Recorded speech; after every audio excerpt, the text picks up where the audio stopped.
Alright, good morning guys. So where we last left off, we had a basic platformer, and we also did some fun little things with single-sided platforms, so you jump through them only when you're going in the up direction, and you can also easily modify it so that, if you hold the down button, you can fall through them as well. We've got collection, like as we started with. We didn't have a chance to necessarily create the enemies, but we do have camera working, which is a little bit of a nice touch. Enemies isn't too difficult, so I think maybe we'll start off with that this time around. So first thing we want to do is we want to create a new unit, and I'm also going to try speeding up a little bit.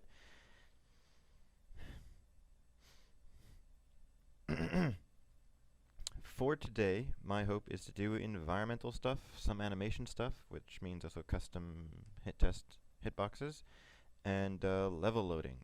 May not necessarily be in that order. I'm thinking maybe we'll do animation before environments. Environments can just be like an add-on in the end. Level loading is probably pretty important too. And to start off with, we're going to do some enemies with basic AI. I think it's not too bad, but some of the functionality is going to be super useful for other things. Maybe. But it also requires us to extend out some functionality. What we really want to start doing is when we're creating our enemy script, or let's first create our enemy object. Let's not get ahead of ourselves. So we're creating our enemy object, and what we're going to do is we're going to say enemy, hit OK, put him inside of my units, and we're also going to make him a box. In this case, let's make him a circle. I don't know where my crosshair went, so this is going to be pretty much a pretty big bummer. We can't find that little thing. Where did it go? Rulers? Can't remember the shortcut for that. Oh my goodness, where's rulers? Control Alt Shift R. No, I wouldn't have got that. So there's our 0, and there's our 0. I guess it's not showing the crosshair, which is a little weird, but that's also because he's not in the scene. So let's go inside of him. And what I'm going to do is I put our enemy on the stage, put him right there, go inside of him. I think it's probably the grid rendering on top of it, possibly. And what I'm going to do is let's make him red, orangey. I forgot where I put it now. It doesn't really matter, truthfully. He's the size of a square, that's fine too. 32 by 32, and he's 0. His Y is off, so set that to 0 as well, and that's where he was added. Perfect. I can delete this one and drag a new one onto the stage. Does it really matter? Probably not. I think our player's a little different, but for everything else, is it locked? I'm not. I am inside the level screen. Oh, I'm adding it to the player route. So I'm going to take him off the player. I want him to be behind. I'm going to put him with all the other objects. Go back inside. Drag him onto the screen. Drag him onto the screen. My goodness. So, yeah, they're all at the top corner, so he's not bad. We'll just put him there. We can put him in a couple places. It doesn't really matter where we put him. We can put him, every place he could theoretically be on top of. Why not? Also put him on some of these platforms with coins. We can put him on the ground. Not super important where we put them. The logic is what's important. And our logic is we want him to travel to the edge and then come back. Travel to the edge and come back. Now we can do it one of two ways. We can, and you should try giving this an attempt. How are you going to create simple AI? Of course, you're going to extend a game object.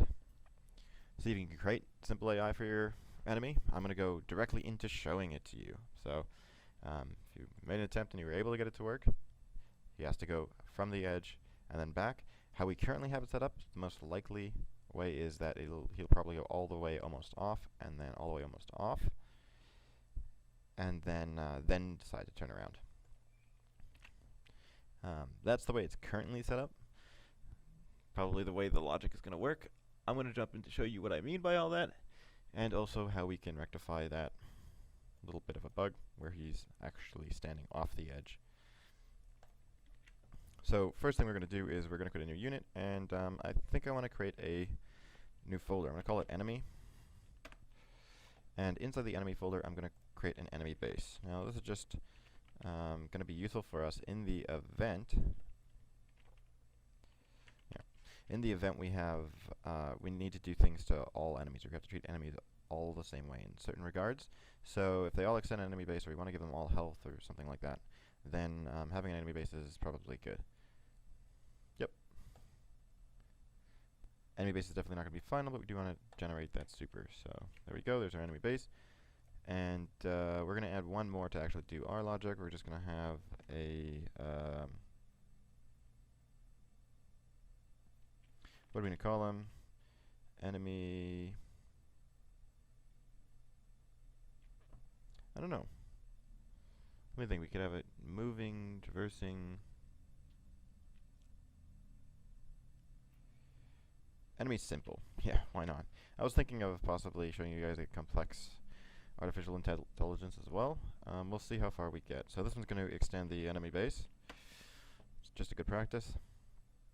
And this one's probably going to be fine. We don't expect anything else to extend our enemy base, enemy simple. And that's it. So what has he got? He's probably got a lot of similar things that the player has.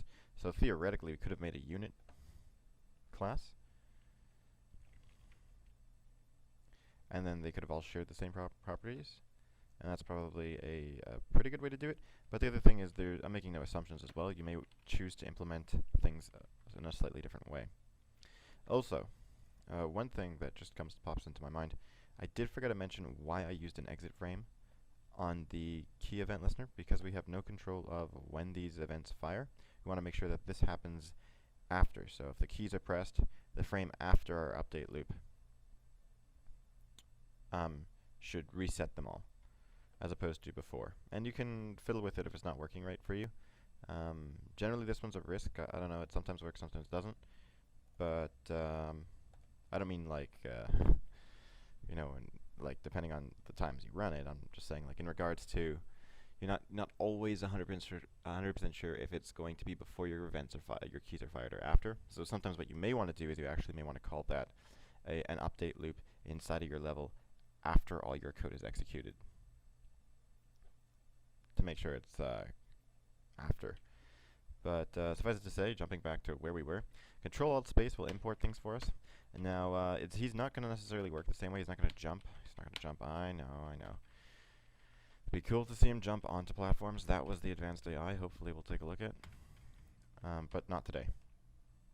One of the other things we probably want is we do want to give him a speed. Probably a little bit slower than the player.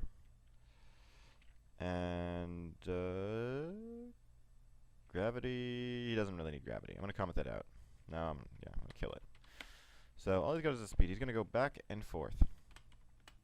We're going to give him a default property. It's going to be a speed. He's going to be heading in that 0 direction. And that's that. Also take note that this point constructor actually takes in 2 values, which has, if you see it, it has an equals 0 over here. And what that actually means, I didn't know actually I could select this stuff. What this actually means is that if I don't supply something, it's going to assume that it's going to use a default value of 0. So I supplied a 0 for the y. I don't have to do that. I could just leave it with a single parameter, and that would work too. And we can do that with our own functions too if we had the need. I think we actually did in GameObject, did we? Yes, we had default values for moveBy function. Yeah, those are really cool and pretty handy. And I'm not sure if I mentioned that before, but who knows. Doesn't hurt to mention it again. Let's see, where'd my enemy go? Okay, close the base because he's not going to do anything. Super, he's since he extends our game object, he also has an update loop, so we're going to override that. And this is where all our logic is going to be. So what do we want to do? We essentially want him to move in a direction, and if he hits the edge, to bounce back. So we say if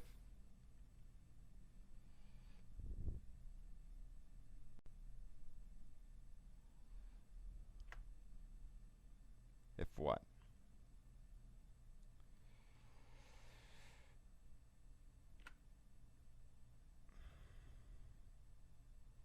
And this is a little bit of a theoretical problem. What function could we theoretically use to tell us if we've hit an edge? What we normally do is we just see whether or not we've hit the floor. Now, we don't necessarily have gravity.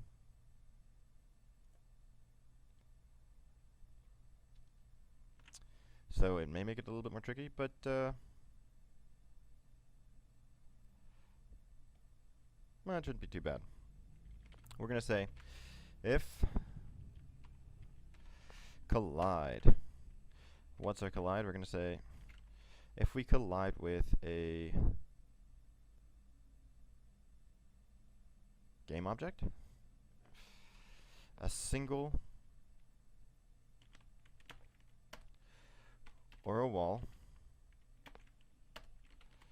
that's Control-Alt-Space to bring up that generation list, and for the auto imports, if they're gray, you worked. If not, then you have to import them. But Control-Alt-Space will bring that up, and then you can just hit enter at it, and if it's not imported, it'll import it. So do we collide at what? So first we want to do is we want to check to see if we collide at anything below us. So we're going to move down, and then we're going to move up, similar to how we did in our move by function. See if we're colliding with a floor.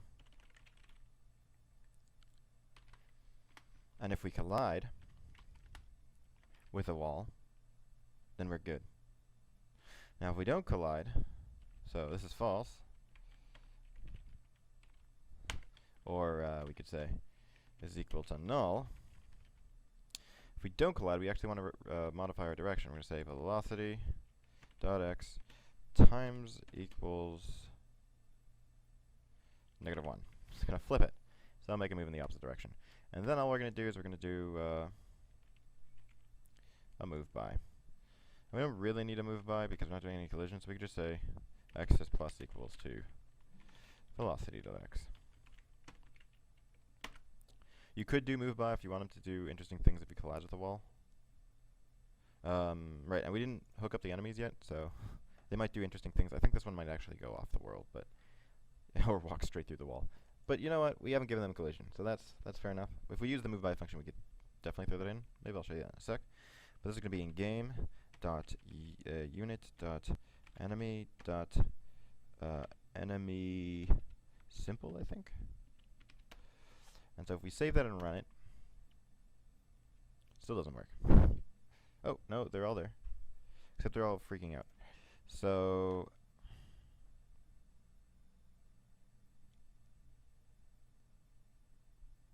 we could say minus equals 5. I don't know. Maybe a larger number may help.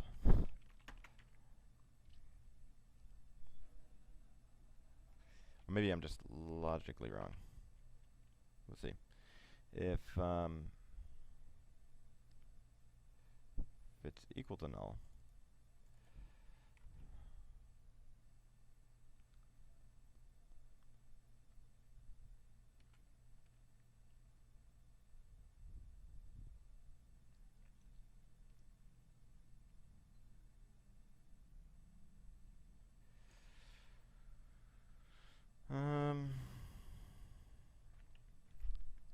so it's not colliding with the floor. So if I take this out, they should just keep on moving. Yeah. They're not colliding with the floor? Well, where are they colliding with floors? That's kind of weird. Actually, I think one of them did bounce back, which is even weirder. Oh, I said in the negative direction. Look at that. Oops. If you're following this too closely, you may want to rectify that. Yeah, I didn't think about it. A little sluggish this morning, so that's fair enough. And we still could have had it in just a single direction. Right, so this has to be equal null. So if it's equal to null, then bounce back. And we're just going to leave this as the plus plus and minus minus. So go down 1, go up, back to its current position, and then we should be good. And this is what you should have theoretically gotten. And you'll notice that he goes way off the edge, and some of these guys are just going straight through the walls. But that's alright for right now. And we can move around them, and they're doing their own thing. I mean, they look kind of weird. I just wish I could kind of collect them. Moving coins, sure. Make them moving coins. Make them allies or something. They're like health potions. You have to collect the enemies. Yeah, that'd be kind of fun too. What else we got? So let's see if we can do all the rest of that collision stuff. One of the other functions is, so what we actually want to do is we want to project ourselves as if we're at that location without physically moving us there yet. we want to say, similar to how we're doing with the y, we want to be able to say, treat us, when we're over here, treat us as if we're over there. Right? Project ourselves, the size of our width ahead of ourselves, and then behind ourselves, whatever direction we're heading in. Now, we could do this all here, but then I wouldn't be able to show you this. And this is a very modular function that we can use. It's the same kind of thing that we're using on the collide by, but what we want to do is we're going to create it just for projection. So we're going to say collide at game object. And we're going to say takes in the exact same parameters as the move by. It works slightly different though. With move by, we actually move by the specified amount. With collide at, we actually project ourselves to a location. So what this requires is we say OX. This is just the best way to do it. It's a fail-safe way. And $O y, subtype number. Dollar signs don't actually mean anything. I don't know if I mentioned that. Some people ask me that question. What is the dollar sign? It doesn't mean anything. It's just one of the safe, one of the characters you can use inside of Flash to create a variable name, or one of the variable name safe characters you can use. Most other languages don't necessarily like that kind of thing. So just be aware of that. Sometimes you do get that. I linked this off of a JavaScript programmer that used to declare all their local variables this way, and the reason why they declared their local variables this way is because then if you look at their code, if they look at their own code, they could immediately know what variables are created internally, and if they were to copy any of their code to another location, they'd know which variables have to be recreated, and they know which ones they have to make sure are defined. So these are local variables. Anything that's a local variable, I generally put a dollar sign in front of. The other thing you'll notice is there's another way to do a var declaration. You don't have to have it var for each variable declaration. If you separate them by a comma, you can keep on going. And you could even have them, you could either have them on the same line or space them apart so it looks nice. I usually space them apart, and you could even have I've done it. I've had like tons and tons of variables where you've specified, I could even say like $OX. Not that it actually needs to do that, but you could actually use variables that are declared in the same var declaration lower down. And I've had created functions that essentially, it has a whole bunch of variable declarations, and at the end of it, it just returns one variable that was created. And it works really, really well for like area detection stuff. So that was a pretty long preface, but what are we going to use? So we've been reusing a lot of our stuff so far. We've got our, collide function inside of our move by function, which makes sense. So collide at wouldn't make much sense if we didn't reuse our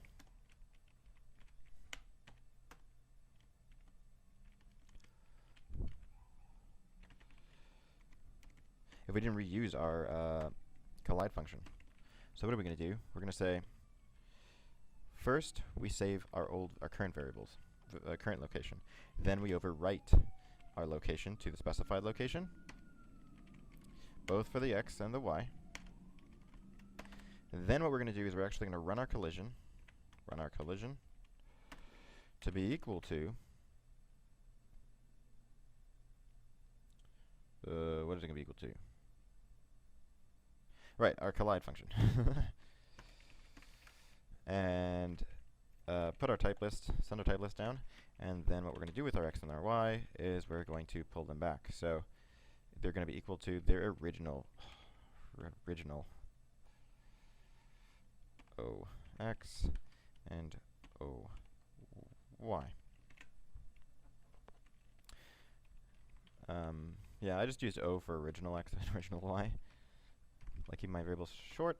And then what we're going to do at the end of this is we're going to return. Now the question you may be asking is, why don't we return in the middle like we are here? I mean, that'll just kill all our code. And that's exactly the issue. Because this one, we're not actually making any modifications. All we're doing is we just want the value. So as soon as we find it, return it. If you don't find anything, then return null. So that's the end. That's just a failsafe. Over here, if we were to return right at this line, we'd kill the rest of this code, so we'd never actually go back to our original location. That would be a bummer.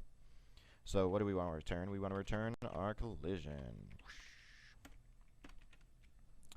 And we are good to go. If we go into our simple enemy.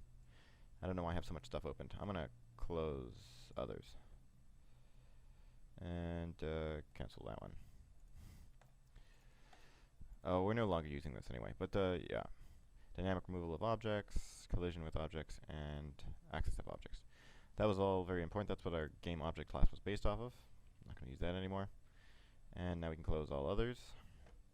I'm going to open back up my enemy simple. And so what we're going to now start using is, instead of using this, manually moving our location down, we're going to just call a collide at function. And it takes in the x and y values we want to project to. So what we're going to actually do is we're going to take we're going to figure out our direction. We're going to figure out our direction. We're going to say, and this is similar to what we did in the game object class, where it's just going to be a number.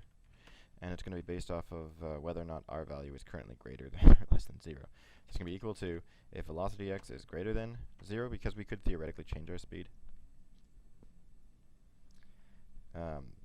That's our question. Then it's 1 if it's less than -1. And this is just for multiplying, because we want to be able to multiply by our width and to offset us. So we want to offset ourselves to our current x position plus our width times our direction, to see whether or not, if we're heading in one if we're heading one way, it's going to move us here. So if we're heading in the negative space, so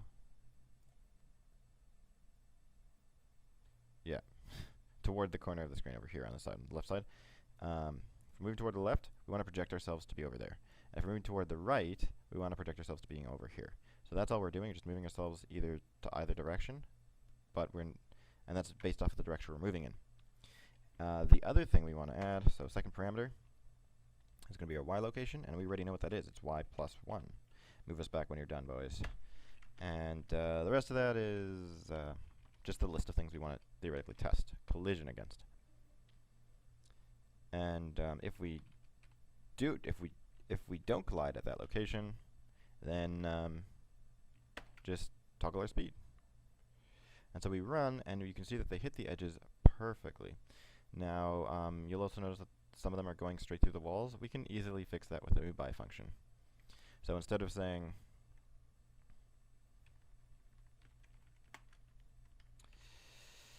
we could even make another var declaration over here somewhere. Var. I'm going to call this collide types. Doesn't hurt to have just a single array declared, because I just want to reuse this thing. And there are simpler ways to do this, and I may show them to you in a little bit later. We'll see if we get around to it. So the next thing is the move by function. So move by. We're going to move in our x direction. All we're going to be doing is moving in x, right? So velocity x, 0 on the y, we never move on the y. Type list is going to be collide types, and that's it. Now what happens if we collide on the x? So override on collide x. There we go. Kill the super. Toggle S straight up. So our velocity, just copy this line and paste it down here. And so either if we collide or... What did I break? Oh, I think it's because it's exactly the same size. It's projecting them through the walls. Kind of a bummer. So yeah, sometimes you have to make things just a little smaller. And it's also an artifact of our really complex collision detection move by function. We've added a lot of complexity to that, which is fair, I can see that. So we're going to set this to 30 by 30, same size as the player. So they'll just start above the platforms, which also means that we have to kind of project down a little lower. So let's say 3 pixels. Doesn't really matter much. So they kind of hover, but at least they have the wall collision now. We can add the gravity back in if we really wanted to have them like sitting straight on the floor. It's not the end of the world. They don't do anything yet, but we could just turn on simple logic to get them to kill us. or if we collide with an enemy, restart the level. Fair enough. So what are we going to do?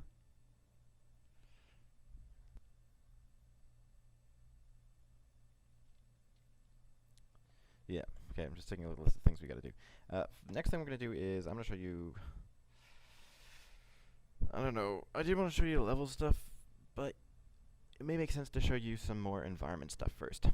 So let's say we have a level end. We need to create some sort of level end. And what's our level end? It's going to be a door. So every time we hit a door, we have to go to the next level. And you can do this in many advanced ways, such as, one door leads to another door and another level. So your levels are completely interchangeable. I may show that to you, but not right now. That might be an advanced topic. So, got a door. We're going to put it into interactables. And what are we going to do with that door? Where did my... I have no idea where 0, 0 is. Control Shift Alt R. There we go. 0 and 0. Let's pull something down. Let's see that. We still can't see it. There we go. Oh my goodness. And so what we're going to do for our door, I'm just going to make it brown, and it's going to be a rectangle. Should be good. Oh wow, I already used brown for the enemies. That was a mistake. Whatever. It's a similar kind of brown. And there we go. That's our door. Now this is all programmer art, so it doesn't really matter. For us, for our case, programmer art's the perfect thing. We don't need art to make things work. It makes things pretty. But for functionality's sake, we generally develop our games before we even get everything else working. Just keep that in mind. Or the art integrated. We don't need the art to build the game. Art just makes it pretty at the end, so we could tack it all on. And level designers don't need art to build their levels. So it's all relatively separate. Each one can work on their own modular pieces, and you don't have to worry about the other. So that was enemy stuff. We gotta kill our enemy still. He doesn't hurt us yet. But that's not important. Interactable, we're gonna add a new interactable. He's going to be a door, and he's going to extend a game object. Like everything else, it is final. We don't expect to extend it, and we are done with it. Perfect. So, what are we going to do with this door? Nothing. And why? Because it's really the player that has to interact with the door. So when the player hits a door, we have to load the next level. Now we've got a couple places we could put that. We could put that in the level. We put that in the player. I'm going to put it in the level because we think that level's handling loading of next level. So generally that's just the safest place to keep things where they logically occur. And the other thing we have to do is we have to add in all the functionality for, closing and opening levels, which means, here you go. This is everything about restarting levels, killing levels, loading levels. This is going to be it right here. So what are we going to do? We're going to say public function destroy. And doesn't return anything, obviously. We need some way to kill our level. That's it. Now, how are we going to kill our level? So if we had an add event listener here, we have to make sure when we kill our level, we need to remove it. And if the other thing we have to do is kill all our objects from within our level, so we have to go through our list, exactly like this. But we can even do this in a simpler way, so I'm going to show you the simpler way. So one way would be,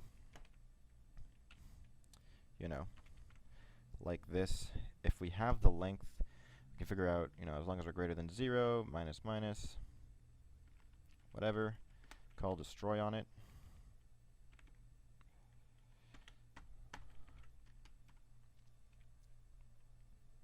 And we should be all right.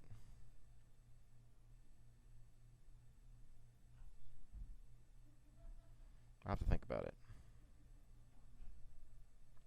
Yeah, so it should be fine. So eyes are going to be always at the end, so we're going to splice off all the elements from the end, and that'll work.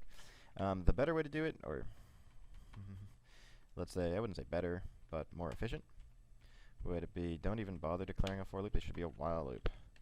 While our game object list has a length. And numbers actually evaluate as conditions, so any number that is not 0 is true, any number that is 0 is false. So how does length in an array work? If you have one element. Hold on one sec. There's a little bit of an interruption, but how conditions in an array work, or elements in an array work, is if you have a single element in, the location is 0, but the length of the array is 1. If you have no elements, then length is 0. So if we were to always destroy the element at 0, then at some point it'll just become, the length itself will become 0. Keep on pulling the array down. And that's exactly how we're going to do it. In regards to, so that's our just level destroy. Now this is pretty useful for us because we also need our main to be able to control our levels. So we're going to go into main, and we need level control. We need level control. So we're going to have a couple of states. We're going to say there's a, we're going to create a public function for loading levels. Load current, I'm going to call it load level. That's a pretty good name. Doesn't return anything, whatever for. And you can do it a number of ways. You can load a level at a location. So if we were to theoretically have a level list,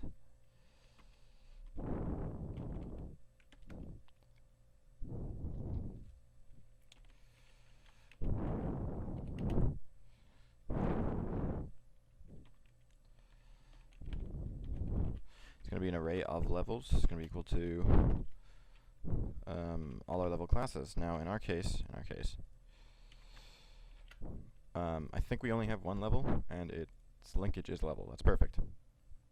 So we go to properties. It extends GameEngine.level. Now we can. I'll show you what we're going to do with it in a sec. We're going to duplicate it and make a entirely unique second level. Doesn't have to be like really complex. It could even be super simple. And what else I want? I want it to be exported for action script, and I want it to extend the engine.level. That's assuming that was the name I gave it. It was found. That's good. Hit OK. That's all right. What else do we have for it? Oh well, so this is level 2 right here. It looks exactly the same. It should. Let's say we're going to change a couple things around. We're going to kill off most of our enemies and don't add a door. So kill our door and kill off half our level. Just for the fun of it, so we know it's entirely something different.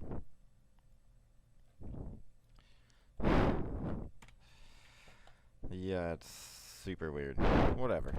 You get the gist. For purposes of demonstration, it's probably perfect. Kill you guys, because you've been annoying me. And that's essentially it. So this is our level 1, level 2, and we can even add another door in there too. Put a door up in this corner. Why not? We also haven't linked up our door yet, just by a sideward glance tells me got a little bit more left to do with it. But we can add in as many doors as we want. Door would just theoretically push us to the next level. And this is the simplest way to do it.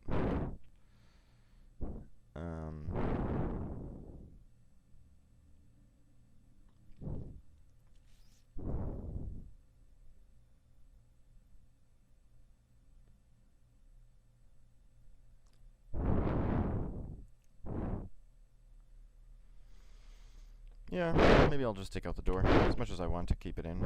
So we're going to go, this is in the properties, export for action script. It's going to be game dot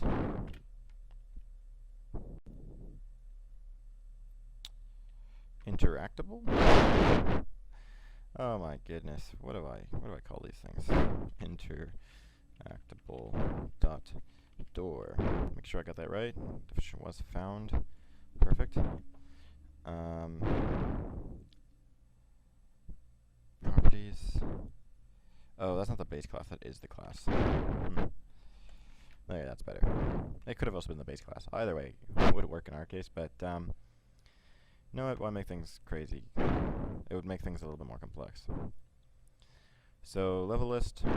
What do we got? We got level 1 and level 2.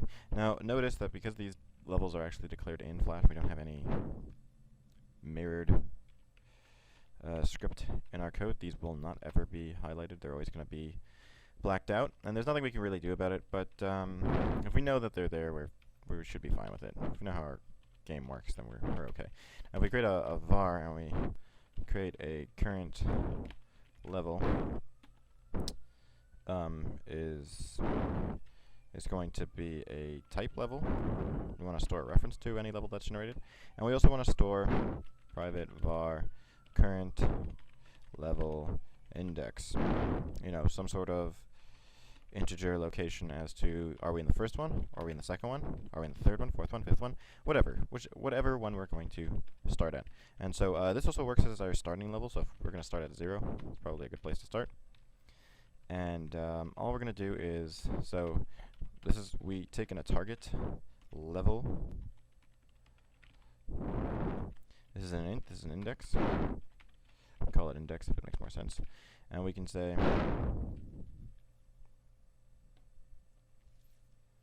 if we have a level,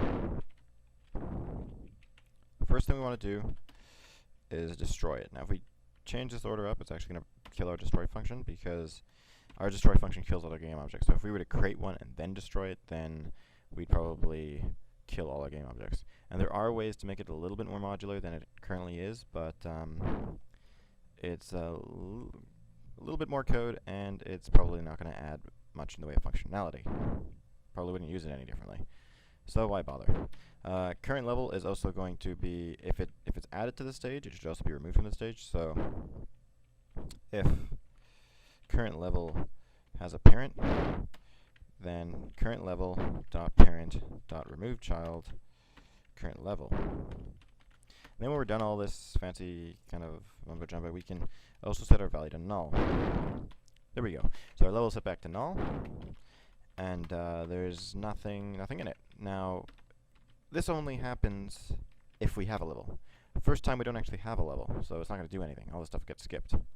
What it is going to do is we have to create our level. So how are we going to create our level? We're going to say current level is going to be equal to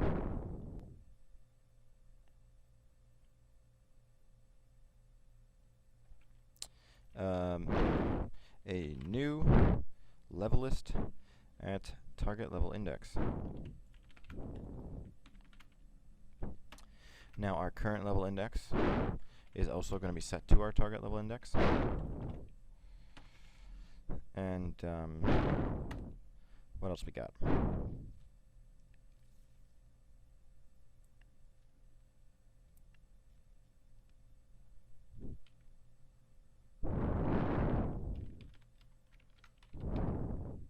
We can also put a failsafe mechanism in here. See if target level index is less than the level list.length to make sure that we don't go out of bounds. So theoretically, we could have leave that door in. I may add it back in just to show you what it'll do. But what it'll do is that if you do have that door in now, we've created a failsafe mechanism that it won't try creating it. But it will destroy the old one, so it just leaves us blank. That's it. We're done. We've hit the end of the level. May work in some cases. I don't know. Still have to think about it. Current level index, is our target level. We also have to add our level to the world, so we can physically see it, and that's essentially it. So that'll be that. And now this is just loading levels, so we can use this right up here and say load level current level, and then go to our scene and remove that level from the world. And when we run it, level to unrelated type int,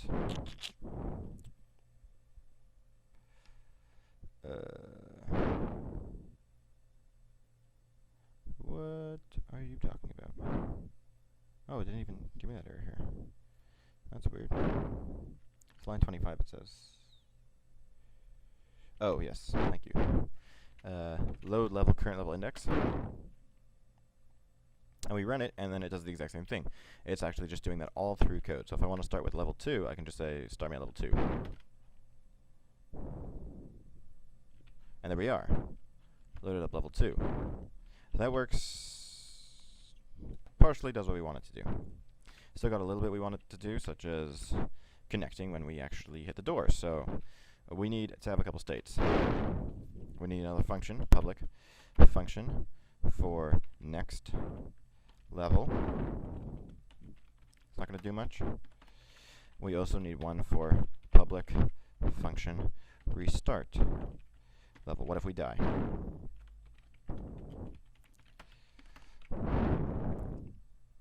So restart level is just going to load our current level. And the next level is just going to increment our current level. I'm putting the plus on the front of it, so it actually increments it first and then sends the value in. I think functions do that anyway, but it's better safe than sorry. And then so we send it in, and we'll go up by 1. So that's perfect. Now how do we fire these events? Well, we have to do it when we hit a door. Which means, similar to, we can do it in one of two ways. We don't want main reaching down into level, and we don't want level reaching up into main.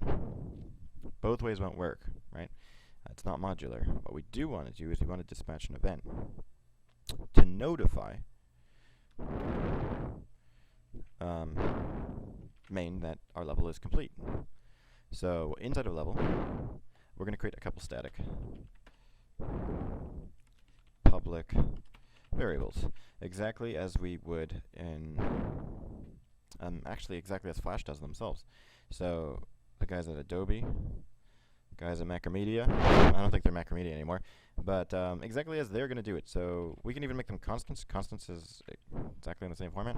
First class, first tutorial, we mentioned, you know, if we take just a string and paste it in, it'll work. Yes, and we actually took a look at the structure.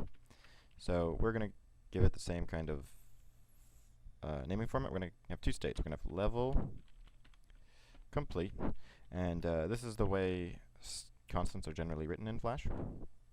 All uppercase and underscores for spaces between words. And this is a string.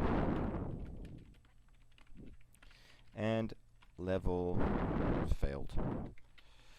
And we don't have to do anything fancy with this. We're just going to do the exact same thing. Level complete. We can call these anything we want. And level failed. We just want to make sure that it's not strings that are already used. So these are pretty good. I don't think Flash has level loading and level logic. And so we know when the level is complete. We don't know when the level is failed. But at the very least, we know when the level will be complete. And we can do that kind of check ourselves. If we have a player.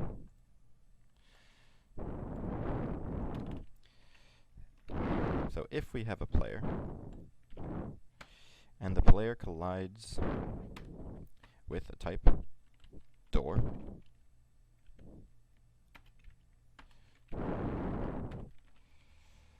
so if this condition is actually true, then we want to dispatch an event saying that our level is complete. So how do we do that? Dispatch event. What do we take in? A new event. And the type, well, exactly the same kind of type, level complete. And whether or not it bubbles. Now bubbles is interesting. What it actually does is, if you can imagine, go into Flash. Go into level for a sec. If we're inside of level, and level is on the stage, so what we're doing is we're now in level. If we're bubbling up level, we'll go up to this layer now, into scene 1, which is our main. And main can trap it. And bubbling works in a very fancy way. If we were to dispatch it, let's say even inside of like something from enemy, enemy would bubble up through level, and if level doesn't do anything to it, it'll bubble up to main until it has nowhere else to go. So bubbling just essentially means like moving up the display list to the parents. And so we actually do want this. We want to bubble our code upward.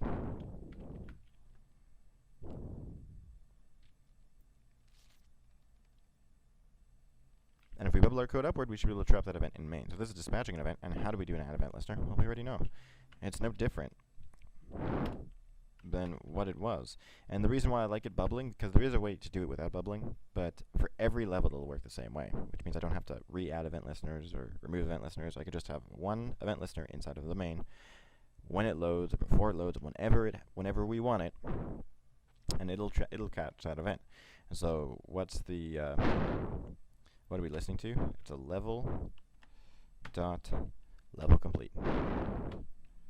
And on level complete, we can, that's our trigger function. And we're also going to create a trigger function for dot level failed, on level failed, and they're going to do exactly what we think they're going to do. Control Shift 1, generate an event handler, and Control Shift 1, generate an event handler. Now we don't need anything in the way of complex events. That's why I'm not actually showing you how to extend event. And usually you'll never really need that kind of stuff unless you're doing something really fancy. And so restarting our level, we're going to call our restart function and level failed, and we're going to call on level complete in our level success. So that wasn't too bad. A couple of minutes and we got level loading.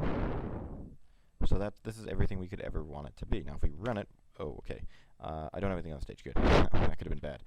So if we run it, enemies still don't kill us, which is fine because we don't really want them to. And if we hit the other level, kills our old level and loads the next one. Still can't reach that. And I'll show you what will happen if I throw in that door. I'm going to move this one a little bit further down because obviously I can't reach that. And let's put our door just right on top of that. And let's run that one more time. So get through level 1. Get through level 2. And it's just a blank screen. It kills it, doesn't try to load another one because it knows it can't. And that's it. Linear progression. There is another more advanced method of having multiple doors. What would happen if I had like 3 doors in a level, or 2 doors, and even maybe a place you want to spawn, so you could have a third door. Multiple options. So I entered in through this one, I'm coming out through that one, or whatever. And you can create like mazes like that and try to trigger that kind of stuff. And that's not really too hard to do. It's essentially the same principle that we've been doing so far.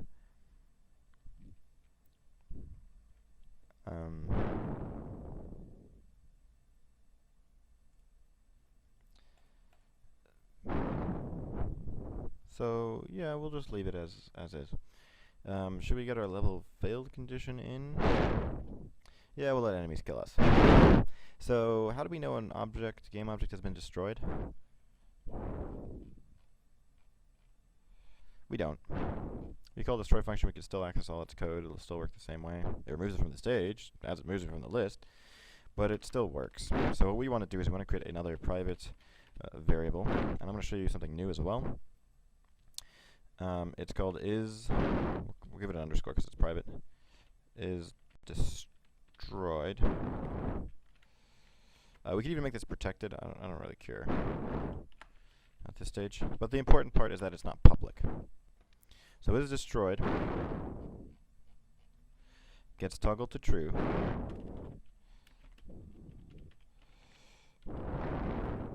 at the end of the destroy function. Now how do we know if it's been toggled to true? Well, we don't want it to be public because we don't want other things to modify it. What we do want to do, because it'll break our code, what we do want to do is we want to give it a way to actually access it. Read it, but not write to it. This is called getters and setter methods. Every language has, most languages have them. A getter allows us to make custom returns, and setters allow us to make custom, sets. And this is how, X and Y properties work, and any of the other things that are called properties. Properties are essentially variables that have getter and setter methods. So we've made our first property. Anything that's public is just a member variable, what they call member variables. It's not a property.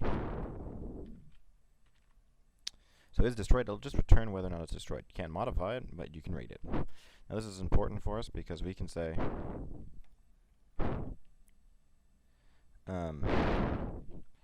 if the player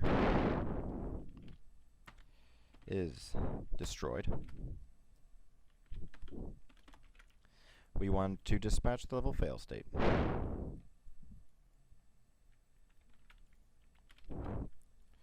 That's going to be level failed. And when does this, when does the player dispatch that? Or when does the player die? And the best place to kind of keep our player logic is inside the player. So if he collides with an enemy,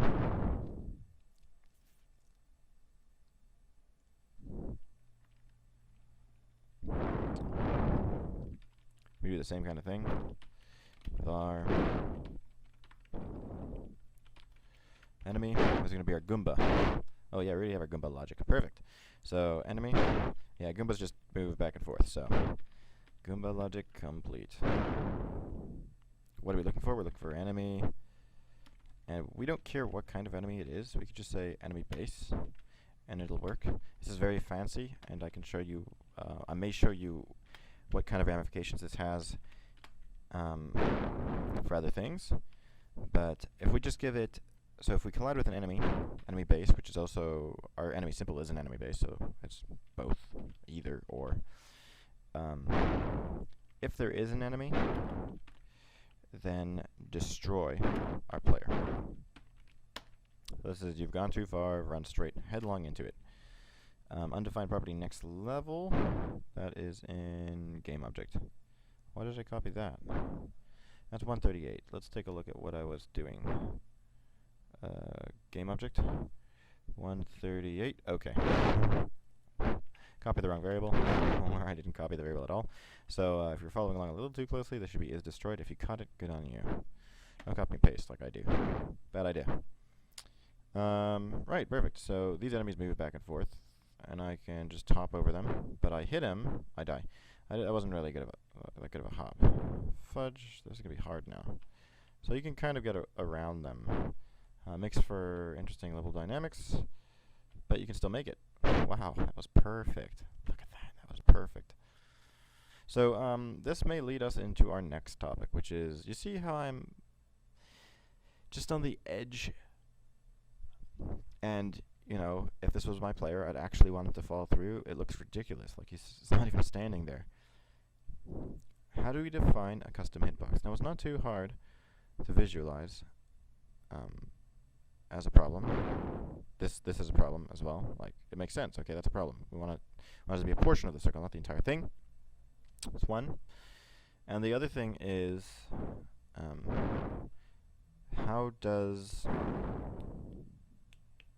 what happens if we have an animation, right? And both those things run into very different issues. So this one's just a theoretical issue that maybe we could, you know, ignore. But if we had an animation on our player, you will see that it becomes a really big problem. I'm actually just going to give him a really simple shape tween. So it's going to be 5 frames. I'm going to make that a shape tween. F6. F6. And so all we're going to do is in the middle frame, we're going to expand it. Make it a little bigger. Generally, I advise against making shape tweens because they're fairly ugly. No. I'm only using the shape tween. Shape tweens are fine, but I'm only using the shape tween to demonstrate the animation, like what an animation could theoretically be, and animations have the exact same problem. And the question is, what does a hit test do? It actually hit tests against the bounding box. So if you take a look at an object, drag this onto the screen, you see this, like, you see this blue box around it. Any object has it. The level has it too. If I were to hit test against level, I'd hit test against this entire box. But if I'm hit testing against these single items, each one has their own little box. And so even though I'm a circle, I'm not detecting whether or not the circles are intersecting. I'm just detecting whether or not these boxes are colliding. And in this case, it would be true. Doesn't matter. And even in this sort of case where they're just overlapping like that, that would be true. I don't know if you can see that, but that little bit of an overlap would make it a valid collision. Now, the reason why this is fine is because we can define our own custom hitboxes. So that's number one. And number two is it's a pretty cheap test, so we don't have to really worry about it. I'm trying to make a really advanced collision. Usually doesn't add anything to the game, but adds a lot more complexity to code. and a lot more cost for processing. So why do it?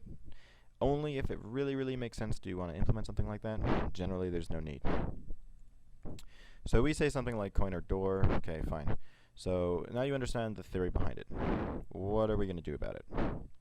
So if we were to run our game now, you'll notice that something very interesting is going to happen. We have an animation in our player. So his hitbox, because of the animation, is going to be changing dynamically, which is probably not a good idea. I just teleport right through the world because as I start expanding, my hitbox thinks, oh, I'm going down or moving. It has no idea that I'm not moving. It just thinks, well, now we're colliding with things we didn't collide with, so let's try to figure out what we're supposed to do. And it just breaks all our other code, teleports us through the world. What we want to define is something that is a custom hitbox, some sort of custom hit collision. And so if we go into our player class, and I really just don't like this animation. Oh my goodness. Let me see if I can fix this out a little bit. I'm gonna undo my player animation. I'm gonna fix it just for a little bit. It's gonna make my life, I don't know if it's gonna make it any easier, but it may make it at least a little prettier. So I'm gonna put this right in the center. Where is the center? So line to stage, center, center, perfect. And when I expand it, I'm just going to expand it. Now I can see it. Oh, that's why I can't see it. It's because I'm working on white. Make my background like gray or something. Now I can see the crosshair. Huh. Oh wow, but it's the same ugly color as my grid. I can still see it. Oh, alright. Whatever. Doesn't matter. So we're going to say 15.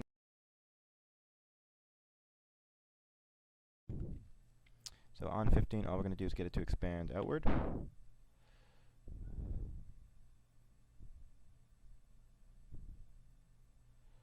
Doesn't really matter. We don't have to be exact with it.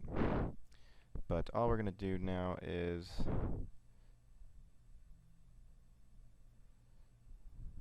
oh, well, we can actually do the math for it. I don't have to expand it.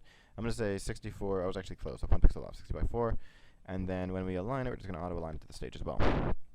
So your animation just grows in the center. And that's going to look a little prettier. So when we run it, run our level, we're going to see, right, it does the same thing. Just teleports right through. Now how do we define a custom hit collision area? What I like to do is I like to create a variable, and I'm going to call it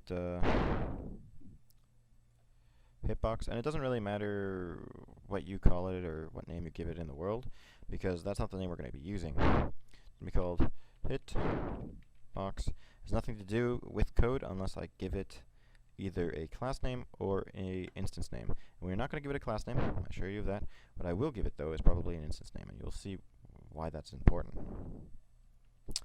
And so if we give this thing a hitbox, what we're going to do is we're going to say, let's make it 32 by 32 again, and it doesn't really matter what the color is. Let's make it like blue. I don't think we've used blue for anything yet, or well, yes we have, but whatever.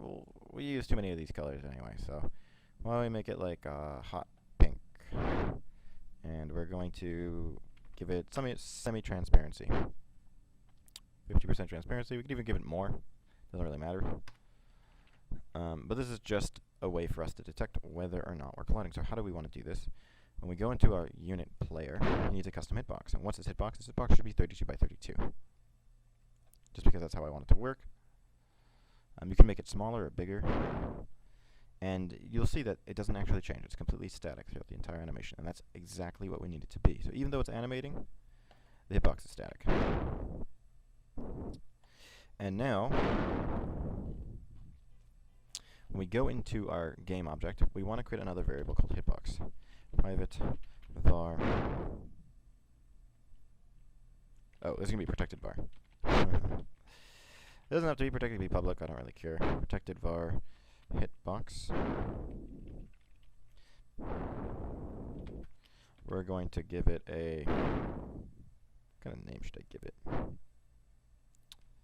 It should be of type movie clip, because those are the objects that we can dynamically define on the stage, and this way it's dynamically defined. So here's the thing. What we want to do is we want to say, not this dot hit test object, we're going to say hitbox, because this is implied, so it'd be like this dot hitbox. Why bother? Let's just say hitbox. I don't even know why I left this in there. Not against the current, we want to test it against hitbox too. But here's the issue. Where did you define it? We know that the player is going to have one, but will everyone else have one? And this comes back into setting default values. For everybody else, inside of our game object, constructor function, we can actually define a hitbox to be this, what our object is. Now if we want to override that, we can go into something like the player class and give it its own hitbox is equal to something. Now we have no idea what it's equal to because we haven't given it an instance name, but what I like to generally do is keep it simple, call it hitbox underscore MC, and since it's on the timeline for the entirety of for every frame, just make sure it's always there. All we got to do is say hitbox is equal to hitbox MC. Now when we run it, even though I'm expanding doing crazy stuff, it's not reading that. All it's looking for is my hitbox. Now obviously my hitbox is too large to get through certain objects, which is kind of a bummer. I can still get on top of these though.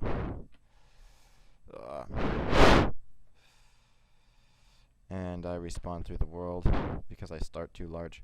Let's make him a little bit smaller, and we can make it as small as we want, to be honest. If I want, I could make this hitbox 16 by 16. Way small. Let's enter that. Doesn't. So even if I wasn't animating, it would just be a little box, a portion of me. Of the player, whoa. Right, and to collide I have to actually like physically collide on that. So see if I get over these guys. Whoa, perfect. And you can see that it looks, even in my steady state, when I'm shrunken down, it looks much better. So hold to the edge, looks like I'm not steadily on it, and I can just fall straight through. Go to the next one, and same kind of thing. Fall, a little bit of a fall is alright. Start your level. It's not too bad. That's custom hitboxes. That was part of our list of things to talk about, but yeah, it was animation. Line of sight, multiple weapons. We've done level stuff. We haven't done environment. Well, we've done door. Haven't done environment stuff like different environment types. Nor have we done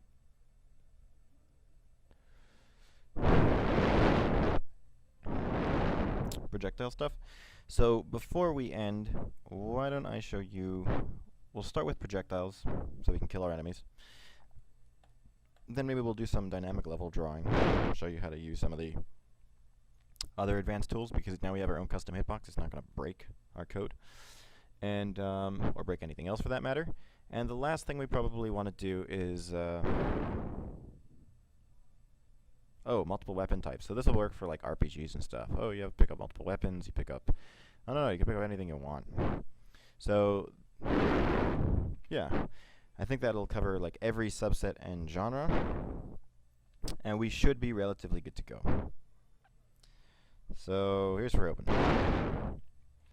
This might have been a little bit of a whirlwind. I hope the explanations have been satisfactory. Much better than not having any explanations. But it shows you the process you kind of go into. So for the last part of this, let's start thinking about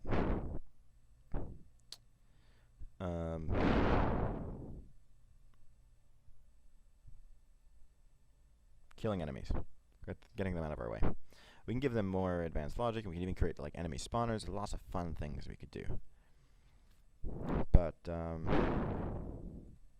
enemy spawners will work the same way that our bullets kind of work. So we're going to create a new folder, and we're going to call it projectiles, or projectile. And inside of a projectile, and this is a type of unit, we're going to call it bullet. Don't really care. We're also going to create a new class called bullet type.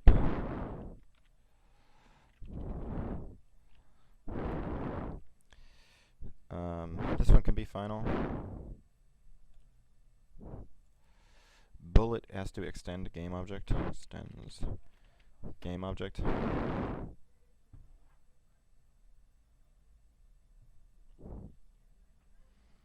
And why did I want a bullet type? Bullet type allows us to do fancy things. So I'm going to create a couple of public. No, they're going to be private variables.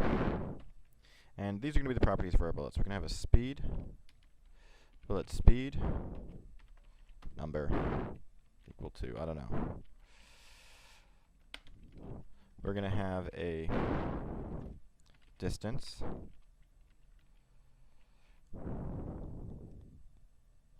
We're going to have maybe a spread. I don't know if I want to do these yet, but it doesn't hurt to include them. And we're going to have, let's say, what other thing could we theoretically include? Number. So this is like every type of weapon that's ever created. Got a number. Oh, you could just have an AoE, area of effect, but you could have pierce. Should we have pierce? We could have piercing, and I don't really care. It's all the same to me. So that's also a number. How many things it can pierce through before? What did I call that number? Oh, amount. Amount of bullets, how far they're spread apart, and whether or not they're piercing. Now, this information has to be used at different places. So each bullet has to know whether or not it's, they've reached the distance, whether or not, what kind of speed they have to head at, and whether or not they're piercing. The guy who's the weapon has to know whether or not there's a spread or an amount. You could even do private var, some sort of image reference as well that you want it to, you want the bullet to use.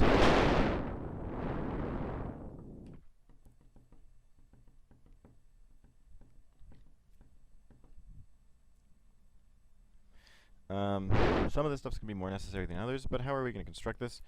We are going to construct all this stuff in, I've bitten off a little bit, but too much. Not that we can't do it, but each of these little things take time. I like the little nuances because they show you the real power of what you can do. Amount is going to be a integer. Amount should be an integer. Number, I don't care what it is, because you can't have like half bullets, let's be fair. So start with a default value of 1. I have lots of default values. Spread is going to be 0. And we should not use the same variables. Just put dollar signs instead of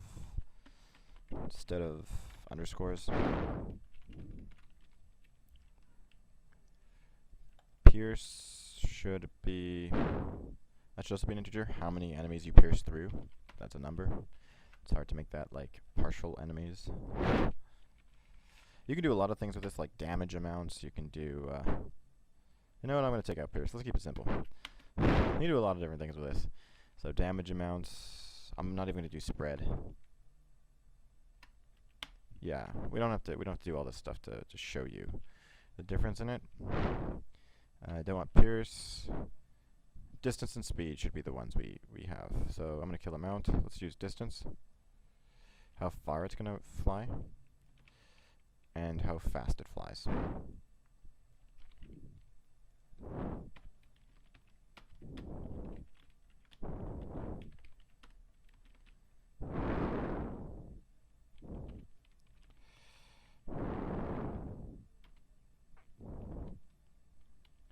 Should be a number.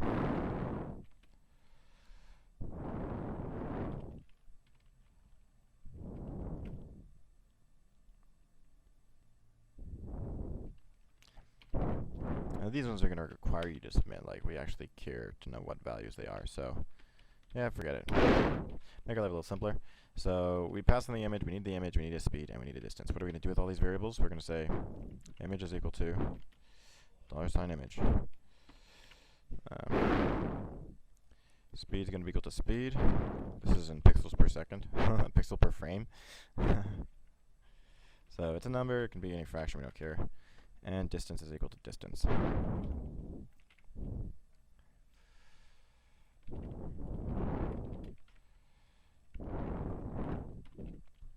So this is Mario, taking his revenge against Goombas. to the extreme. Goombas run into him, and instead of jumping on their heads, which we could have done too, it just makes more sense to just give them a gun and show you that functionality. Actually, we could put in both functionalities, it's just to see the difference. So you can jump on their heads if you want,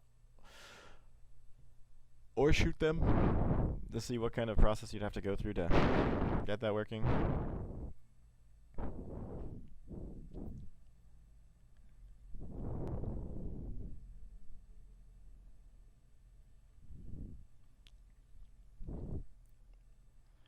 And I think I'm going to kill my animation too, because we no longer need that. This was the process. Oh, should I? I don't like it expanding so much. It's super distracting. Maybe I'll make it smaller. We'll make it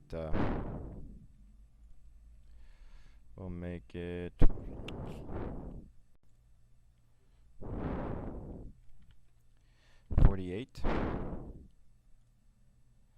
by 48. Even that's annoying. Well, whatever, we'll see. Is it annoying? Find out pretty quick.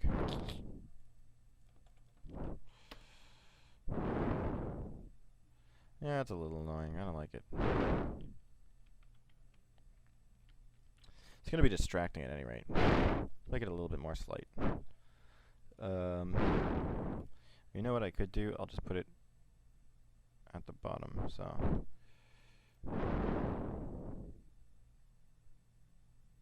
Yeah, actually looks about right. He's not really ever moving. He's just expanding, so through the top. That's not so bad, so I'll leave that. So you kind of know where his bottom is all the time. We jump into Goombas and they kill us. It's all hell. Yeah. They blow us up. Okay. So what are we going to do with bullets? First thing we're going to have to do is create a bullet unit. Let's create a projectile folder.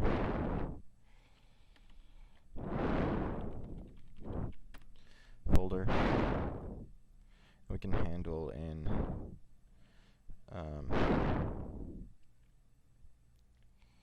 type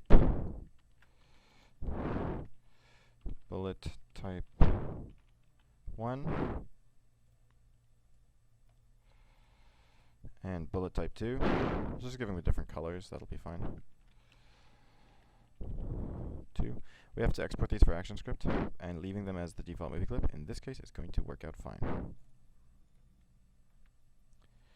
Properties, export for ActionScript, default is fine. So we go inside of them, and what are we going to do? We're just going to draw a circle, get some interesting colors going on here. Let's give it red, and we're going to make these things like tiny. So, what is that, 11? Let's make it 16. 16.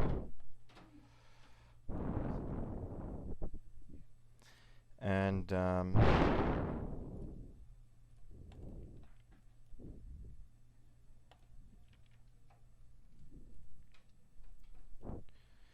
that's 16 by 16. That's bullet type 1. Well, we can make them semi-transparent. I don't really care. Bullet type 2 is going to be the same thing, and let's just change its color though. So we'll make it not red, we'll make it blue. So we can see that we're physically shooting different bullets. Not that it's really going to matter which kind of bullet we're shooting, but, well, it will. It will. It better matter, because that's what we're programming in here. So we're going to give our player, private var, a weapon list. It's going to be a type vector. It's going to be a type... It doesn't have to be a vector. But why not? Call it bullet type is going to be equal to a vector of bullet type. Open round brackets, open square brackets. I believe this is the way to declare it. And then at some point we're going to close, close. And you can have multi-lines. It doesn't matter how many lines you kind of have. It's all right, as long as you make sure you have a end line after it at some point. And the reason why I just like having a couple of bit of spaces is so I can define as many weapons as I want without feeling, you know, boxed in, and I don't have to worry about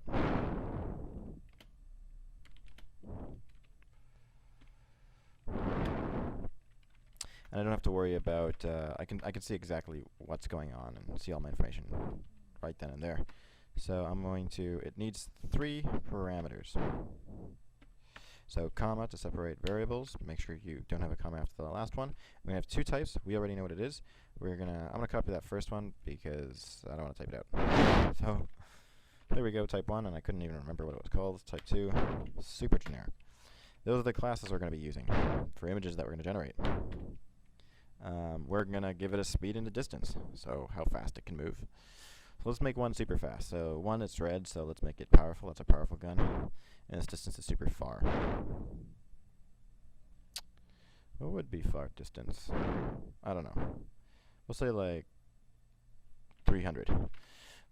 This one's going to be our slow gun, and its distance is going to be like 100. Not very far. Perfect. And so what are we going to do? We're going to do something like... Firstly, we need to know which weapon we're on. So, private var current weapon is just a location.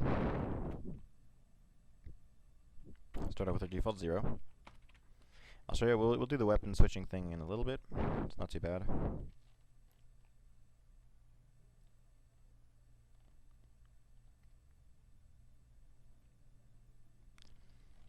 A little bit of typing though. And the other thing we're going to want is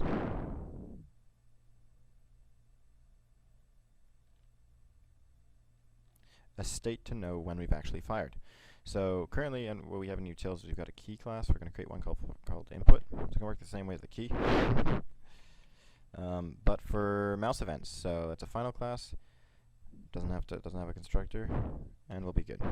Takes into stage exactly like our key. Stage. It's going to add event listener. It's going to be a mouse event. Now it's not mouse click because a click is a down and an up. Alright, same interactive object, and this one's like way difficult to get right. So we're gonna have a mouse down state on mouse down, and we're gonna have a mouse up state. That's on mouse released. So on mouse pressed. Like one pressed and released. I like these names better because Flash I believe, uses down as their default the AS2 reference, and it warns us, oh, you're using something from AS2. Make sure you're using it right. So I just better have, I prefer having nothing in my warning list if I can get away with it, which is sometimes why I'll use extra round brackets when I don't necessarily need them. Does quite a bit for us, so yeah, let's just get the rest of this on. So on mouse down, on mouse pressed, on mouse released. And what is the state? We're going to have 2 variables, 2 booleans.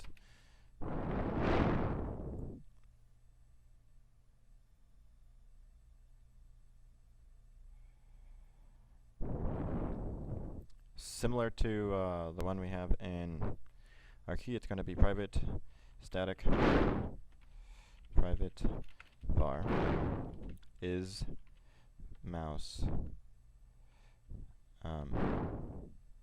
It's going to be mouse update.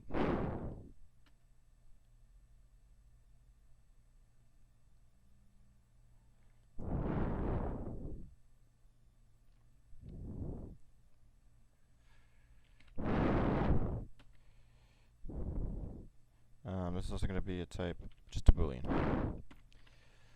Mouse updated and mouse current is state.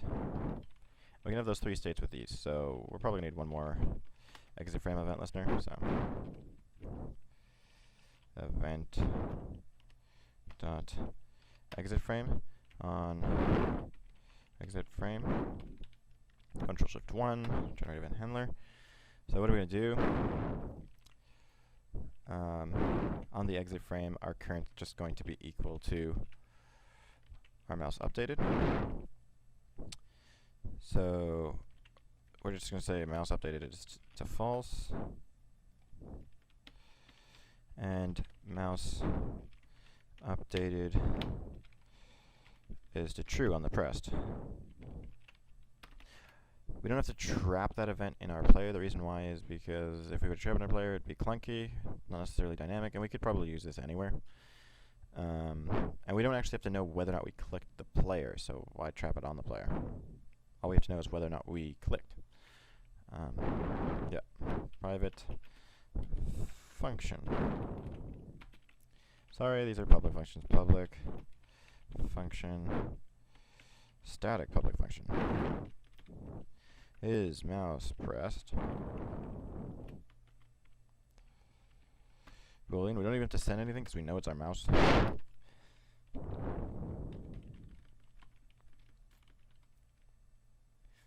And this is all for left click. You can do the same thing for right click. Is left mouse pressed? Is right mouse pressed? And trap those events. This is just all. Those are really easy to trap.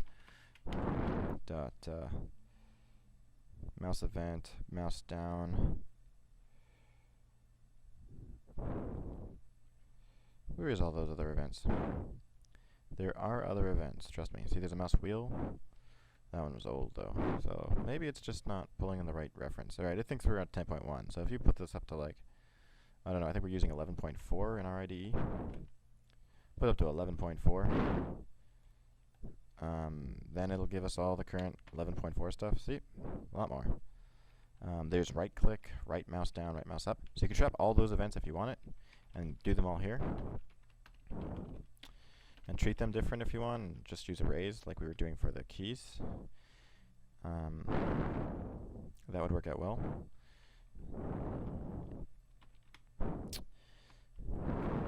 And right click actually does some other things as well inside of Flash internally, and I can show you that. Maybe I'll show you that later. But is mouse pressed? Is mouse pressed? Is so mouse pressed, mouse down, and mouse released. And what are the states? The states are if the what do we use it in for key? Key pressed is if it's held down. This is the first press. So down is for first pressed. And we'll just keep a convention here going here. So first pressed is going to be if its update is true and current is false.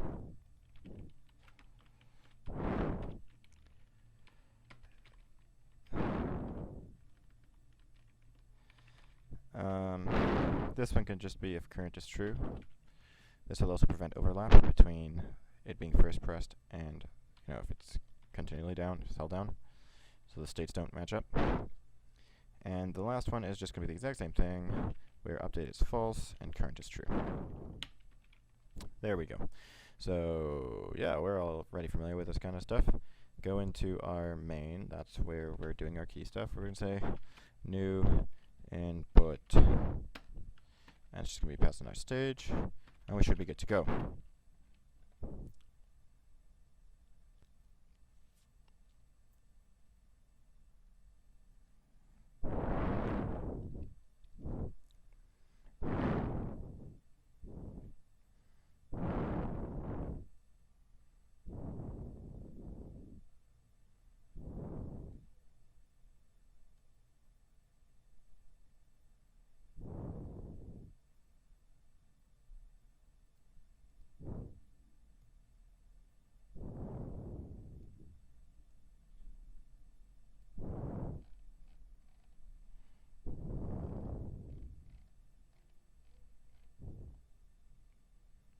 Yeah, okay.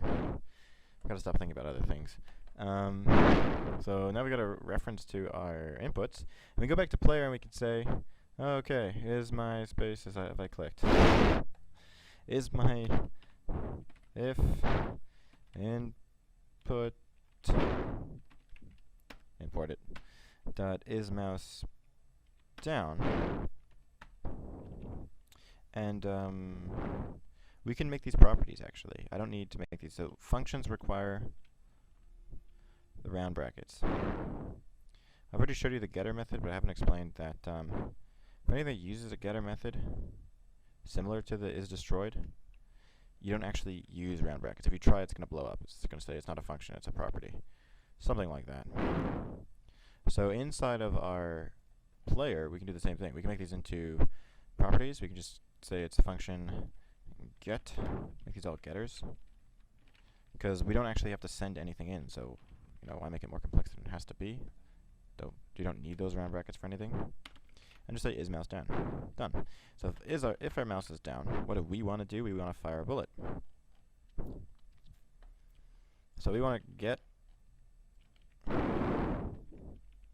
var. We want to say current type is equal to bullet type. It's going to be equal to, I don't know. It's going to be equal to our weapon list and current weapon.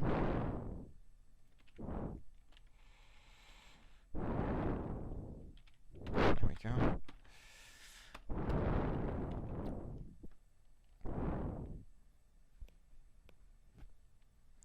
And so that's our current bullet. And what we've also got is we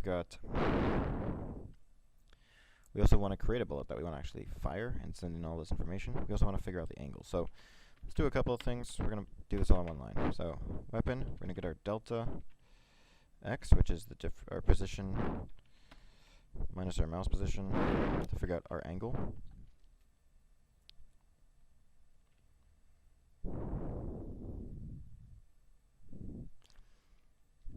So mouse x minus our current x, delta y, put dollar signs, I like dollar signs. Delta y is going to be, number is going to be equal to mouse y is going to be minus y. What else we got?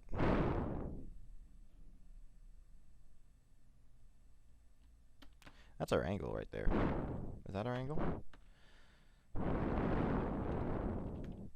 We can say angle is equal to, number is going to be equal to math dot a10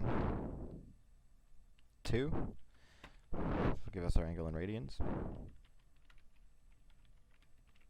We could even use that to rotate our bullet as well, our projectile. But it takes in delta y first and then delta x. So, and that'll convert our ratio of values into an actual degree or radian. And that should be enough. We also need to create our bullet though. So let's say we're going to create our bullet is of type bullet equal to new. That's where we run into an issue, because we haven't defined what we really want to send bullet when we create it. We can do a whole bunch of other things theoretically, but let's just say we want to actually define an image we're sending it. So we want to say we want to define the image. We want to define the exact same things we're defining here.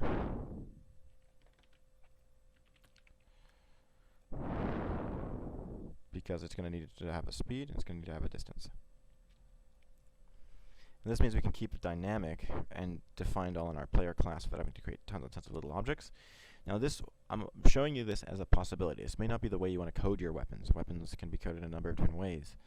But this is one way that is dynamic and functional. Not necessarily designed for really large games. It wouldn't work in an MMORPG, so don't try it. It may work, but probably not very well. So private variable, and we wanted to clear all of these as well. Getting messages not available. A lot of people think that. Not available until I finish this. Alright. So we've got image. And this is actually going to be a type of movie clip. We're assuming we're getting in a movie clip. Speed we don't really care about. All this other stuff we can just tack onto our velocity. We're going to make a private var velocity type point. I want to make things, I generally make things private by default unless I know I'm going to use them elsewhere. And distance is also going to be the same thing. We have to kind of trap var distance, just a number. This extends the game object, so we're actually pretty good. We've got our own update loop. So override update. And what are we going to do? So when we get our image, we're just going to say add child. Ooh. Well, we could do it all in one line, but I'm not going to show you that. Image is going to be equal to new image. That one. Good. And our speed. Oh, we should take in an angle as well. Make sure we take that in because that's pretty important. We don't want to modify any of this stuff. The reason why I want to do this all right here is because if we have to make modifications on the fly, we have to change a lot of things and make things a lot more dynamic. And this will just speed up the process of defining it all here. The angle is going to be equal to, so if we have the angle,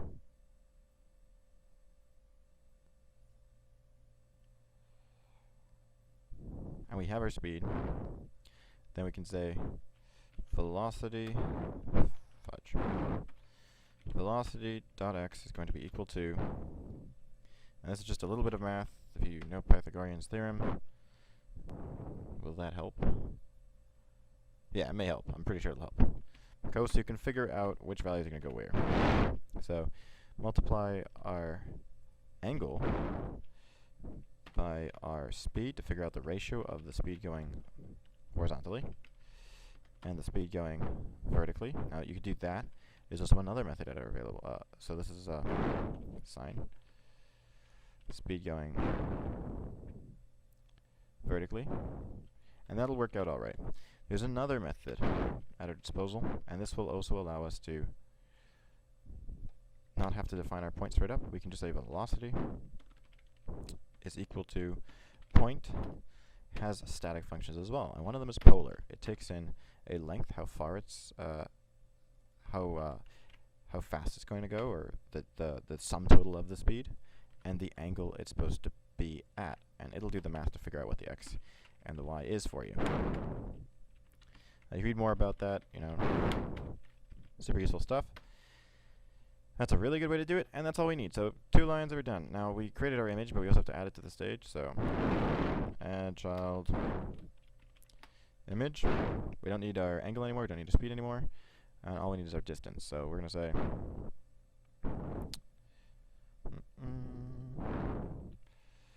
x plus equals velocity dot x, y plus equals velocity dot y. I don't really care the order we do it in. What we do want to do is subtract. Now if our distance is less than or equal to 0,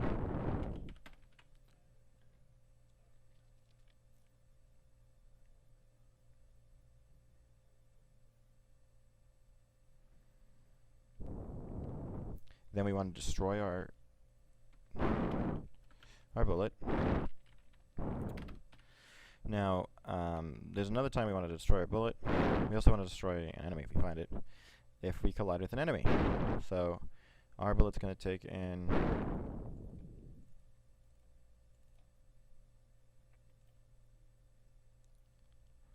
what we got.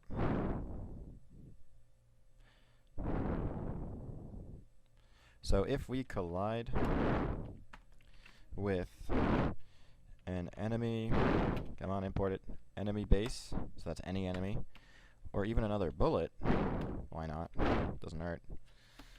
So if I have enemy shooting bullets, then we want to destroy ourselves. Also, we want to trap our collision. Is a type game object. We do this all internally, like that. I'm actually going to kill my brackets another set so it doesn't bother me about them. And we're going to say collision if collision is an enemy. Now, you could give them health, you can do anything you want with them, and, you know, subtract health from them if you wanted to. But in our case, health is 1, just destroy it. So that's not too bad. I think that'll work exactly as we want it. Everything else is kind of set. Oh, we haven't subtracted, so distance also gets subtracted every frame as well. So distance minus equals velocity.length. Alright, the sum total of those velocities, because that's how far it's traveling. And yeah, when we reach our length, kill it. Reach our distance, kill it. Maybe it should give us a nice spear. And we should at some point test this out. So that was a lot of time just getting bullet functionality in. Yeah, sometimes a little modular stuff does take a little bit of time. I forgot, right, so what do we want to do? We want to say new bullet. We have to finish off this part. What is it going to get? Well, it's going to get an image class. What's our image? We have our 2 types. We already know what it is, so current type. We've already defined it at the top. We don't want to think about it. Dot. What did I break? What did I break? Don't be a hater.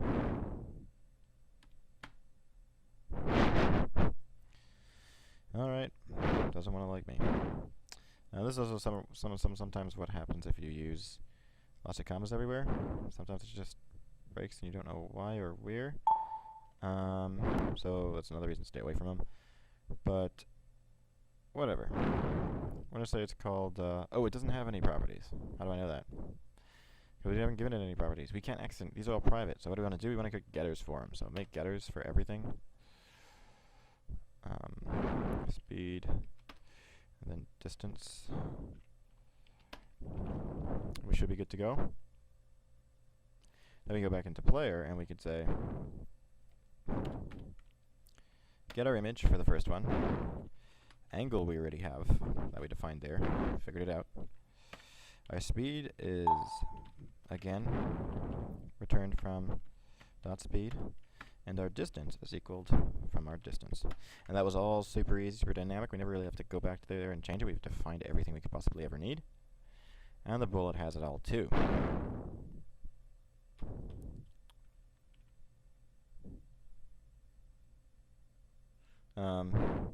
Alright. All we gotta do now is add it to the stage. But we don't want to add it to the stage inside of player, because then as the player moves, the bullets are gonna move with them. I mean, you can try it and see what it does. You want to add it to his parent. So if player has a parent, just is better safe than sorry, then parent, which would be inside of level, dot add child, dot bullet. Great. So now we got bullets working, and they should theoretically be dynamic. So if we run it, undefined property, I'll give you an undefined property. Where is the undefined property? Distance. Oh, fudge. Inside a bullet, what is our undefined property? We're using the $sign distance everywhere. Don't use the $sign distance. I think that was 2 of them. There was one more, theoretically. Was there one more? 32? No, they were both there. Meh. Alright, 2 errors for the same one. 2 for the price of 1. We're in the game, and we're oscillating, we're moving things, and now we can shoot. Can we? We're not shooting. Are my events firing? I am clicking. Oh, and I didn't save, so I can't really tell if it's throwing errors. Oh, it is spawning bullets, which is kind of cool. So the bullets are being added. Oh. The other thing we forgot to do is give it an X and Y. It should start where the player is. So if there is a parent, add the bullet. Also set its X to be equal to RX and its Y to be equal to RY. So it spawns and comes out of the corner of whatever. There we go. And it's all shooting in the same... Shoot really fast, you kill your own bullets. It's all shooting at the same angle. I was pretty sure I got my deltas right. 10-2 is right.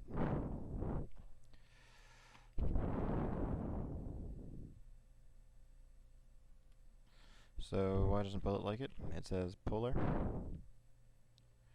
speed, and then angle. This parameter should be in radians, I think.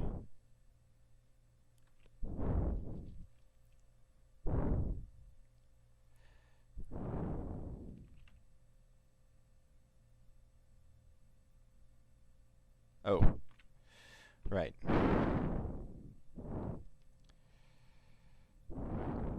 We may want to use the parents. Oh, we may want to use the parents X and Y location. I was just thinking of that. Because it's a local location, so it may always return the same. No.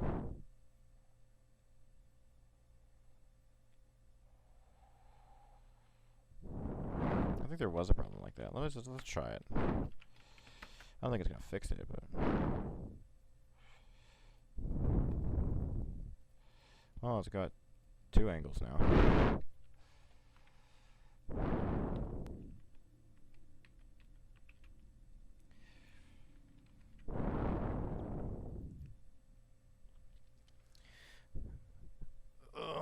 Okay, if we don't know what's going on, let's just trace it. Trace? I have no idea what's going on. Been recording too long. I'm trying to do this a little fast, so you guys don't have to wait too long to see the solution, but we can trace the values out. Mouse X and mouse Y.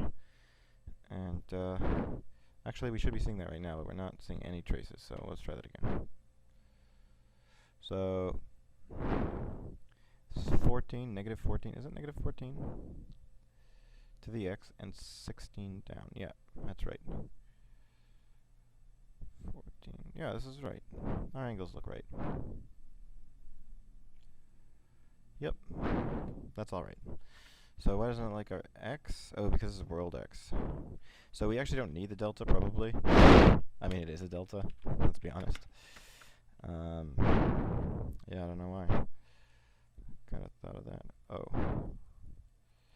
Still not treating it right, so. Oh, it's delta Y and delta Y. You guys should have told me this. Y and delta X. That'll help too. Now we can just shoot in every direction. Now if I hit something, it blows up. But you know what the good thing is? It told us it blew up. So, and this is the debug panel. Because we have it set in debug, whenever it blows up, it'll kind of come here. It's actually surprising. This is the first time we've actually seen it. I is 75 and it's a nan. What has probably happened is we've killed the bullet, or we've killed other things through the code, and lots of things are being killed at the same time.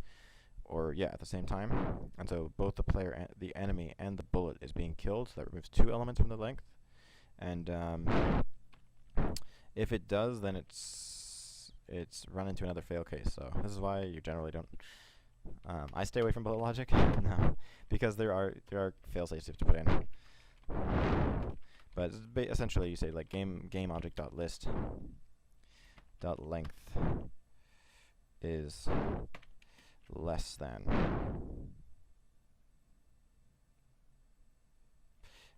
greater than our I. So even if one of our update loops kills multiple I's and our list is getting decreased, this should still work out all right. So let's try firing again. I'm going to hit you this time. Yeah. So it doesn't care. And when we get through our distance, jerk. Bullets if you shoot too fast, you're actually killing your own bullets. You can probably see that some of these bullets are dying. 300 seems like it's pretty far. I can't see it dying. So why don't we set our default gun to 1? Where's our player? Yeah, so to the second bullet type, which is actually the weaker of the 2. Yeah, that's what I'm talking about. So we can watch these bullets die now, if actually. And we can just sit here and see when those bullets, they should die after 100 pixels.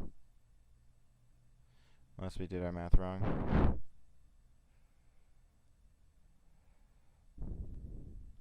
They should already be dead. What's going on? Let's go into our bullet and double check. So if the distance is less than or equal to 0, then it should be destroyed. So let's do a trace and see what our distance is equal to and what we're doing to it. So every frame we're just going to figure out what our distance is, trace that out, and run it. We have to save first, run it. Distance is a nan. That's bad. And why? Because we never set distance to begin with. So that's why our bullets weren't killing. Yeah, I should have paid a little bit more attention to that. Bullets weren't killing because we didn't set a default value for it. So make sure that you're actually taking this in and setting it. And it's not a nan. So we can even check to make sure that it's not a nan. Is nan. Now we can do a ternary here. If it's true, then set it to 0. If it's false, then actually supply it. This can sometimes happen when you're doing math, so if you want the distance to be dynamic or you want something else to be dynamic like speed, you can do the same thing with that. Just do an isNan failsafe check to make sure that it works. So we're going to shoot this here, and we didn't actually save, so we don't know how far it's gone, but that's 100. That wasn't too bad. So now when we do it with the other bullets, which are much faster, the cool bullets, we can see they should die at 300. Right, so they can get pretty far, but they can't go the entire map. So you have to actually kind of move, and the bullets, the bullets don't inherit your velocity. That would be kind of cool. So if you're moving and firing, they should kind of inherit some of that. You can do that too. One could do that as well.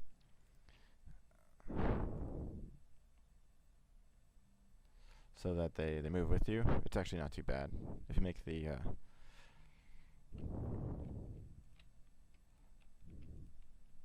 so you make bullets move faster. A couple lines of code, you can try figuring that out. I don't know if I'm actually going to implement it. I think we've gone way over as it is. Multiple enemies killing enemies, multiple projectiles killing enemies. Yeah, that was pretty good actually. Did quite a bit. Don't have any enemies in this level, but this thing should kind of die when it hits anything. Oh, it doesn't die. It doesn't die when it hits floor either. So it's just a distance thing. You can make that it die when it hits floor. We didn't have a chance for multiple environment types, but that's enemies and weapons. So what we covered today, just as to reiterate, we did interactables, we did input, we did animations, we did custom hit collision. So with their hitbox with the player. Did all that kind of stuff. It's really, really easy to turn off the hitbox too in code as well. So you have it attached to your player, and if you just toggle like visible is equal to false, so you can't actually see it, it won't render. So then we don't have it obstructing your view. Yep, custom hitboxes. Everything is using that now dynamically, and. Oh yeah, enemy should respawn or something. Or maybe we should just like turn off damage. We even have pausing still in, so we can pause things. Animations don't pause, but that's a flash thing more than anything else. But we don't really have to worry about that. That's all right, even if they don't pause. We can fire and pause, and the bullets, everything pauses. Real time. I totally forgot about pausing. Pausing's cool. Can't move, you get any of the move inputs, but you know what? Everything else just works. So pause. Jump off the world and pause. Slow descent or death. No, oh well, we don't have death. Don't jump off the world. There is no death state. We can create kill boxes for the player as well, similar to the way we're doing with the enemies. Lots of little things you can play around with. Probably don't need me for that. It's just basic tutorial stuff. And talking about advanced. This was more of an advanced tutorial, so sorry, wasn't to your interest. But maybe next time, if we have a chance, we'll talk about different environment things. So like keys, maybe water or ice if you want to change like friction and speed. We already did the single side platform, so I mean, what more could you theoretically want? But you know what? I could see wanting water or ice. Maybe lava, damage and death. Everything's lava. And that's it. So I hope you guys enjoyed. A little bit over. I think we went like hour 50 minutes, so this one was a long one too. Sorry about that. A lot of little things to cover. Oh, we also did level loading, so wow. This one was insane. So congrats if you've been following this long and been keeping up, and we'll see what we'll cover next time. Cheers.